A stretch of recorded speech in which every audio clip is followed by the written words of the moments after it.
yet another day of fair weather across Texas. Clear skies, and we've got that bubble high covering much of the Great Plains. However, there is a bit of cirrus up there originating from storms that fired over South Texas and northeast Mexico last night. And of course, those storms dumped enormous amounts of moisture and heat into the upper troposphere, and that was carried northward overnight. Let's take a look at that on the infrared satellite. This goes back to yesterday afternoon, and we start out with this MCS in the hill country of Texas. And we notice that it tracks southward. So we got thunderstorms between Del Rio and San Antonio around 6 p.m. And then much of northwest Mexico fires, and that's because of the presence of a surface front. Got a cold front oriented somewhat like that, and that means this entire zone here is an area of potential lift. So what happened is after dark, this is about 8 p.m., that squall line propagated into northern Mexico, heading for, looks like around Monterrey and Saltillo. And then along the front itself, an area of developing storms back builds down that front. You can see that just back building rapidly. We're up to about 5 a.m. here, and you can also see another complex developing even further south. So it's been pretty active down there in Mexico, and with the upper level flow in the highest levels out of the southwest, that's carrying part of the anvils back into Texas, and you can see that spreading north. And we can visualize that on the upper air chart. And there it is.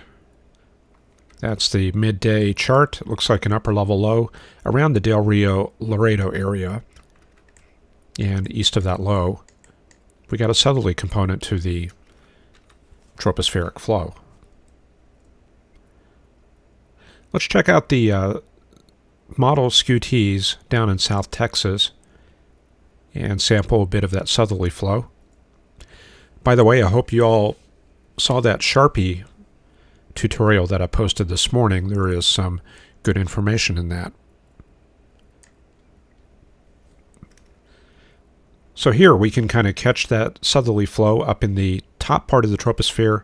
That's above 330 millibars, which is about 25,000 feet. So above that, southerly flow, and that's due to the effects of that low out to the west. And south of that, a deep northeasterly flow. Now, we know that this part is due to that cold front, but what's driving this right here in the mid-levels? Well, for that, we can go to the 500 millibar chart, but looking at this right here, we know that there's probably a low to the east. And that's from a principle known as Baez-Ballott's law, which states that when your back is to the wind, you should have low pressure on your left in the northern hemisphere. So let's check it out. As Jack Nicholson said in The Shining. And there we go. We got that northerly flow, and off to the east. Yeah, maybe not a low, but there is definitely a trough out in that direction. And you go further south, looks like maybe a weak low in South Texas, and that could be connected up to the upper levels and possibly connecting down to the low levels as a surface low. And to check that out, let's go to 850. And yeah, we do see some evidence of a cyclone out there along the front. So that's probably part of the, well, I shouldn't say a stacked low because it is baroclinic. That's part of that tilted low from the surface on up to the upper levels. And it's possible what may be reinforcing that low is maybe some latent heat in the upper levels, helping to lower the pressures in the top part of the tropopause. Helping to lower the pressures in the top part of the tropopause. All right, so the SPC outlooks. Well, no slight risk in the Great Plains. No, we can't have that. It's May. Can't have any slight risk or severe weather in the Great Plains. Not on a year like this. Not during the coronavirus year. But we do have a slight risk up there in New York and Pennsylvania, so maybe we'll take a look at that. Maybe we'll finally be able to find the elusive severe weather. Well, the first thing that I'm seeing here is a lot of extensive mid and upper level clouds. Well, that's not going to be very good for severe convection. So this is pointing already to maybe something being dynamically forced. So let's take a look and go to the visible imagery. And now I'm seeing maybe there are some breaks in that cirrus. See right here? Some gaps there in the overcast, maybe some more gaps in here. So it is going to be pretty hit or miss, but where there is intense heating, that's going to be a good place for severe convection, like right in there. And because of that, that's where you're going to get the contribution of solar heating, and that'll help boost your theta E's up to somewhat higher levels. And there's the visible imagery. Yeah, there are towering cumulus underneath all this cirrus, but it is moving very rapidly to the northeast. The whole area is shifting to the east very quickly, and I don't really see a good boundary for cells to organize along. Looks like a series of maybe lines or cloud streets. Not very well organized. I always maintain that a good chart to start with when you're looking at a new area is the dew points and the wind flow, because the dew points are very critical. I mean, that makes up the bulk of your theta E equation, and that means buoyant updrafts, and of course the wind, because that shows your convergence. So what do we have here? Starting at 18Z with the 18Z high resolution rapid refresh, I don't see a good organized boundary. Maybe a lake breeze going here out in that area, but it looks like it's kind of boiling down to mesoscale accidents. And another thing that I notice here is the moisture ridge is out in the Hudson Valley in eastern New York, and then trailing behind that is an area of dry air where the dew points are in the 50s. And then we've got this other little corridor here of moisture up in the Adirondacks. So, I don't know, it's not looking too good in southwestern New York, but let's check out some of the parcels around, say, Saratoga Springs. And what we see here is, well, sort of a cape robber up here, based at about 15,000 feet. That's reducing the cape slightly. However, we do have some decent moisture, extensive 60s dew points all the way up to 850 millibars, and a complete lack of capping. See here, hardly any cap there. So that means cells are just going to go up everywhere. Numerous cells, lots of cell interaction. And that means probably some disorganization of what storms do go up. Shear profiles do look marginally favorable for tornadoes there. You can see we've opened up maybe 1 to 200 SRH in that effective layer. Let's see.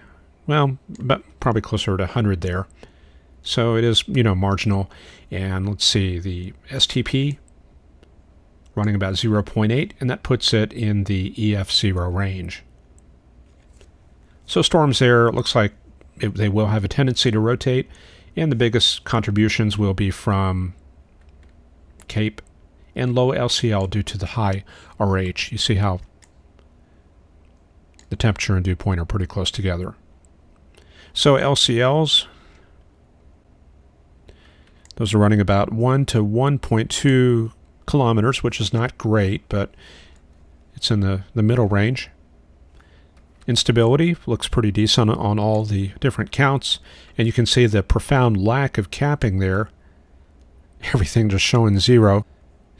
And we see that the decapes are kind of restrained, 700, not very high. So we're going to see probably balanced structures on a day like this. Storms moving to the northeast at about 35 knots there. And I think the main problem that I'm seeing is weak mid-level storm relative winds. You see there, 4 to 6 kilometer layer right there, storm motion vector right there, and that gives us a very short vector. And we can see that in that storm relative wind plot. See that right there? 4 through 6 kilometer wind is below the dashed white threshold. So that is a problem right there. The anvil storm relative winds are in the classic range, and the storm inflow looks pretty decent, about 22 knots. But as far as identifying a boundary in that, good luck. It's going to come down to tracking the radar and the satellite, if you can find enough good breaks in there. Of course, we can always go to the experimental SPC page, look at the mesoanalysis, go to the Northeast U.S., and we can go to that velocity tensor magnitude and try to find some boundaries, look at the divergence. Yeah, there's a little bit of red right there, but that could be an artifact from the lake breeze, so it's very hard to tell.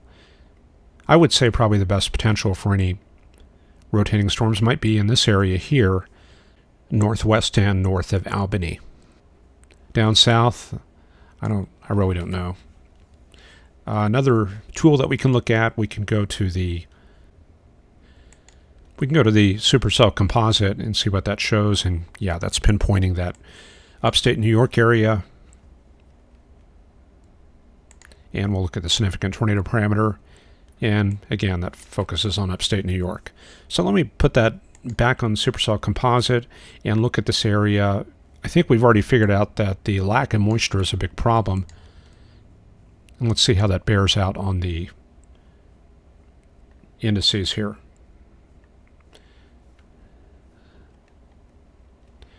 Yeah, you can see the LFCs are a little bit higher, 1.4 to 1.6. And the CAPE is lower, probably as a result of that decreased moisture. You see that 62-degree dew point there.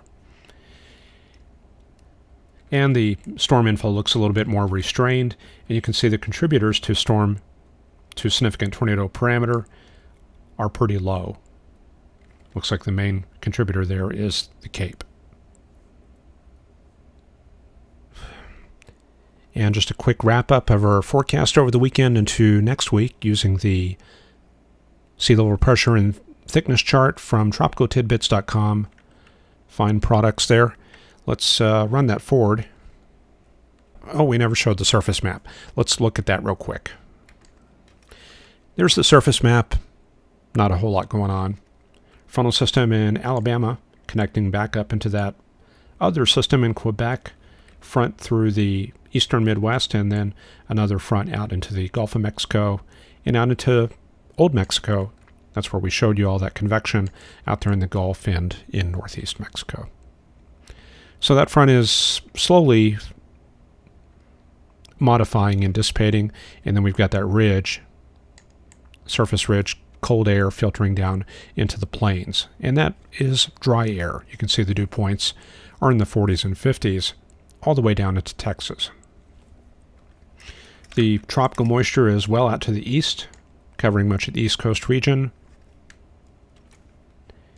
And the heat low out in the southwestern U.S., that's going full steam. Lots of hundreds in that region, and the heat low extends all the way up into northern California. Okay, so yeah, the surface front's running about like that, and you can see there's not much support for that front down in the thickness field down to the south, so that front should start washing out. Up to the north, though, we can see a reflection maybe of a frontal boundary in this area here. That's a possible location for frontogenesis. Not sure if we're going to have that, but that's an area we would need to watch. It's possible that could connect back up into this system out off the British Columbia coast. And we can also see the center of that cold air right over Baffin Island, located right there, still hanging onto a 522 decameter core. So let's run that forward. We'll go up to Saturday evening. Yeah, there's Saturday evening. Looks to me like maybe a reinforcing shot of cold air, pushing that front south through the East Coast region, and the tail end would be over Tennessee. Yeah, I think that front probably is coming together there in Oregon, Idaho, and Nevada. That looks like cold air advection working its way inland, so a big change for the West Coast. Going forward into Sunday evening, yeah, it looks like maybe that low has been carried up into Montana, maybe something like that. Maybe an occluded front up to the north, and the tail end of the outgoing Atlantic system, yeah, it's way out there. So just high pressure covering a lot of areas east of the Rockies. And you can really see that cold air coming in along the west coast. See that right there? Good cold air advection all the way down to California. So that should shove the heat low back into Arizona. Then for Monday, wow, I think that Pacific system has made an advance into Southern California. Looks kind of like that there. And then maybe another little warm front into South Dakota like that. And the tail end of that Atlantic system, kind of like that right there. Most of the eastern U.S. still under the influence of that large high-pressure area. And I guess we can go up to Tuesday and look at conditions. I think that Pacific system kind of stalls out there in the Great Basin area. And let's see what the next big change is. Not much of anything. The Gulf is slow to open up. Slowly opening up around the 5th or 6th of June. New punch of Pacific air coming into the northwest.